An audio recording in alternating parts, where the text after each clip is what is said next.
today I'm going to present about my app called Kokuryuu. Kokuryuu is Black Dragon in Japanese. Ooh. So my app is basically a anime list and review app. So the objective of making this app is to help anime fans discover and explore popular anime titles while providing a platform for users to share and read reviews. The goal is to create a user-friendly experience that combines anime discovery with community-driven insights. That's my honest reaction to writing all this down. Um, Inspirations. So, as a fan and slave to anime, emphasis on the slave, I thought, why keep all this anime knowledge to myself? So, I built Kokuryuu, a place for fellow anime addicts to find shows, share reviews, and sometimes rant. With Kokuryuu, you're only a few clicks away from anime recommendations that will ruin your sleep schedule. So, the pitch is Kokuryuu isn't just another anime app, it's the ultimate hangout spot for anime lovers. Think of it as your go to place to discover new animes, um, vent about your favorite characters, and maybe even get into a friendly debate over who's the best waifu. Obviously, it's Ram from RE0. My goal is to build a community where fans can share their thoughts and connect over their love for anime. Plus, I'm hoping to team up with streaming services. This is far, far in the future, like Crunchyroll and Netflix, and merge companies to make Kokuryuu the ultimate destination for anime fans. So whether you're hunting for your next obsession or just need to rant about the cliffhanger, Kokuryuu's got your back. So, problem statement. Anime fans struggle to navigate all the titles of animes because there's at least 17 to 18 animes getting released every day. So, it's hard to know which animes are good because most people have a niche taste in anime. So, it's hard to get like the perfect anime for your taste and have the anime actually be good, because most of the time you'll actually start watching the anime and go in like 10 or 12 episodes, then only you know the anime is shit, so you're basically wasting your time. So through a app like this, you can actually see the reviews from the community and actually know beforehand whether it's worth wasting your time over. So the target audience is obviously anime enthusiasts of all ages, whether it's a hardcore otaku or a casual anime fan. Korea is there for you. Full screen. I think your webcam really got something wrong. It's I frozen. mean, the computer is pretty much ready to blow up anytime soon. Okay, continue. Okay, so the technologies I use is front end is React, back end Node.js, database is Neon and Firestore database. API, the external API I use is Gcon API. For authentication, I use Firebase authentication. Libraries, I use Axios, Express, Material UI, and Bootstrap. So challenges, one of the biggest challenges I faced was Firebase authorization for backend, because I use Firebase admin SDK to actually get the user ID and username and email and all that from the Firebase storage. I'm sorry, not storage. Firebase data, Firestore database to my Postgres, but I was having issues with that. So I had to use ChatGPT, and there's this feature on ChatGPT that you can call it. So I didn't know how to explain it through typing, so I called ChatGPT and I actually talked to it, and then I got a good solution, and now it works.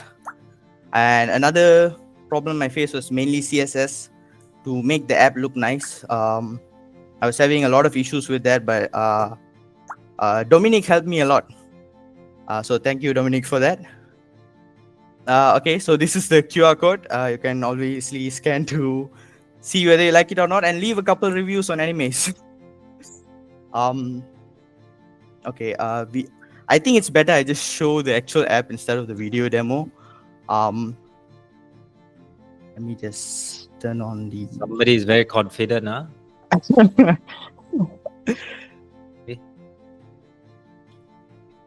Bro, it's very Okay. light.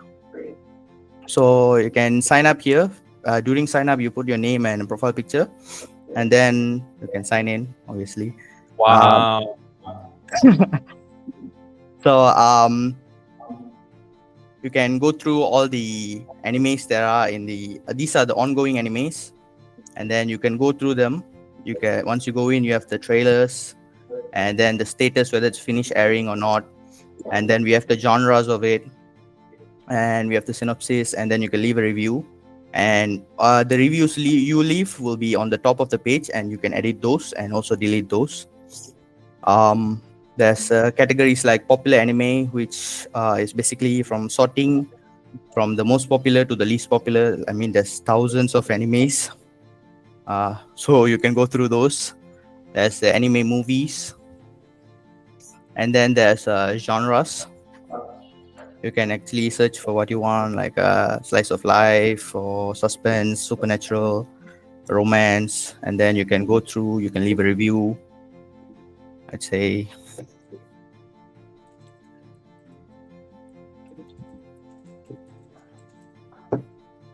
and then you can submit the review, and it will be there. And then you can also search for animes.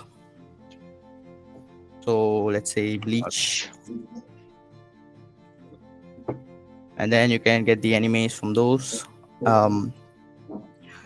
The another thing I was wishing to do was the watch list feature, but I did not have enough time to do it, so I'm hoping to do it in the future. And then you can go to your profile, then you can log out. So yeah, that's for the demo. Nice. Features and functionality. So the key feature is obviously the user review. Kokuryuu standout feature is the user review system, allowing. Alright. Allowing fans to share their thoughts on anime titles. User can easily write, edit, and delete reviews, fostering a community where opinions are valued. This feature not only helps others discover new shows, but also encourages engagement and discuss among anime lovers. So future enhancements. Obviously, as I was talking before, I wanted to do the watchlist feature. I also have that in the back end. I just haven't implemented into the front end yet. So I'll do that soon. And some other features I wanted to do was a recommendation engine. So based on which animes you add to watchlist, you'll get more animes recommended, like through that same genre or what other people are liking.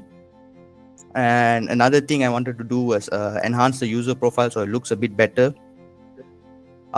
Some other things are discussion forums, so people can actually talk to each other, because anime fans are mostly lonely people, so at least they can get friends here. That's not true. That's partly true. um, Improve mobile experiences. Right now it looks okay on mobile. I want it to look better, so I want to do that in the future. And lastly, if let's say one day this app blows up, then maybe partner with streaming platforms like Crunchyroll or Netflix, so that I can link it. Maybe once they can see the watch list and they add it to the watch list, they can just click on it and it will redirect them to like the Crunchyroll page for the actual anime, and they can watch it there. And merch companies, so they can get plushies or keychains from the anime for like a keepsake. Learning experience. What I learned was improve skills in React and state management, as I had to do a lot of state management. Another thing was gain experience in API integration, especially Gkan API. The documentation page is huge. Arvind, no, Arvind. Sorry, what? You were like lagging for a bit. Okay. Sorry. Okay, continue. my bad. Was gain experience in API integration. Gkan API has a huge documentation page, so there's a lot of ways you can actually integrate the API, but they have like a limit. So I had to learn about Axios rate limiting to actually get it properly and not have the like Gkan API reject me. Another thing I learned was enhanced understanding of Firebase authentication data storage, because even though you use Firebase admin SDK, you have to set origin. So only the pages you set as origin will be authorized to use the Firebase token. So only on those pages you can actually use the backend. So I had issues with that, so I learned that. And finally was responsive design, because my design was quite bad for mobile, but it was looking good in web. So I learned about that. Feedback, I got a lot of feedback from Dominic and made a lot of adjustments based on that. And also from testing. Personal growth, I gained confidence in full stack development. Hopefully I can do a better app in the future. Improve problem solving skills through debugging, because I went through thousands of issues during the development of this app. And finally, a deeper appreciation for community and user engagement, because I learned that from what we develop, it might look like obvious on what we should do to like actually log in or go through a page or stuff like that. But when a user uses it, it might be different for them, and for them it might be like the app's not actually working. So yeah, I learned that. So conclusion, summary, forget that, but I'd like to thank Mr. Haris for your guidance and support. And thank you to Dominic and Brian for your insights and feedback throughout the development of Kokuryuu. Your insights helped me shape this project into what it is today. So yeah, thank you for your time.